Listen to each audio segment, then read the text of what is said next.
নমস্কার বন্ধুরা, পপু কিচেনে আপনাদের স্বাগত। আমি আজকে বানাবো রসবড়া। রসবড়া বানানোর জন্য এখানে আমি 300 গ্রাম মতো বিউলির ডাল ভালো করে ধুয়ে পরিষ্কার করে 3 থেকে 4 ঘন্টা ভিজিয়ে রেখেছিলাম। এটাকে আমি মিহি করে পেস্ট করে নেব। আর এখানে আমি চিনির শিরা বানাবো, তার জন্য একটা পাত্রে আমি দিচ্ছি 3 বাটি মতো জল আর 2 বাটি চিনি।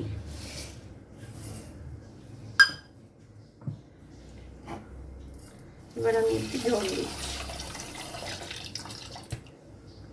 তাহলে 3 বাটি মতো জল আমি দেব। 3 বাটি মতো জল দিয়ে চিনি আর 2 বাটি চিনি দিয়ে আমি চিনির শিরাটা হতে দেবো। এর মধ্যে আমি দিয়ে দিলাম ছোটো এলাচ থেতো করে রাখা। এবার গ্যাসটা জ্বালিয়ে দিচ্ছি, চিনির শিরাটা হতে থাক। আমি কড়াইতে সাদা তেল দিয়ে গরম হতে দিচ্ছি।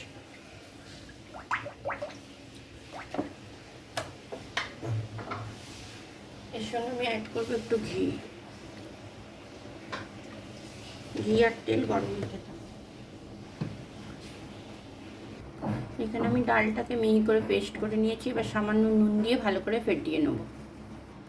ডাল ভালো করে ফেটিয়ে নিয়েছি। এবার একটা বাটিতে জল নিয়ে দেখবো ডালটা যদি ভেসে ওঠে আমাদের, তাহলে জানবো ব্যাটার রেডি হয়ে গেছে, ডাল আমাদের রেডি। দেখুন বন্ধুরা, ডালটা ভেসে উঠছে, তার মানে আমাদের খুব ভালোভাবে ফ্যাটানো হয়ে গেছে। এবার আমরা বড়াগুলো ভেজে নেব। এবার আমি বড়াগুলো ভেজে নিচ্ছি।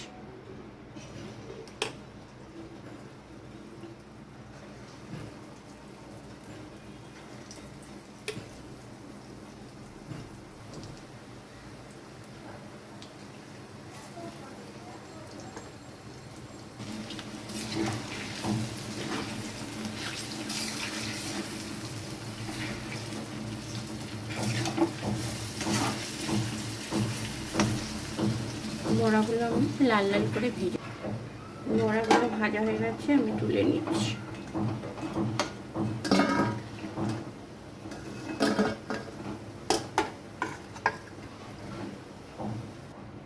এইভাবে সমস্ত বড়াগুলো ভেজে তুলে নিয়েছি। এবার গ্যাসটা অফ করে দেবো। এদিকে আমাদের চিনির শিরা রেডি আছে, আমি এগুলো চিনির শিরার মধ্যে দিয়ে দেব।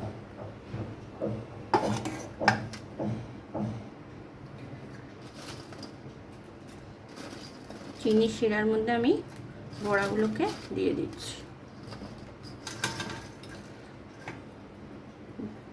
রেডি আমাদের রসবড়া। এটা ঢাকা দিয়ে আমি ঘন্টা খানেকের মতো রাখবো, তাহলেই রেডি হয়ে যাবে আমাদের রসবড়া।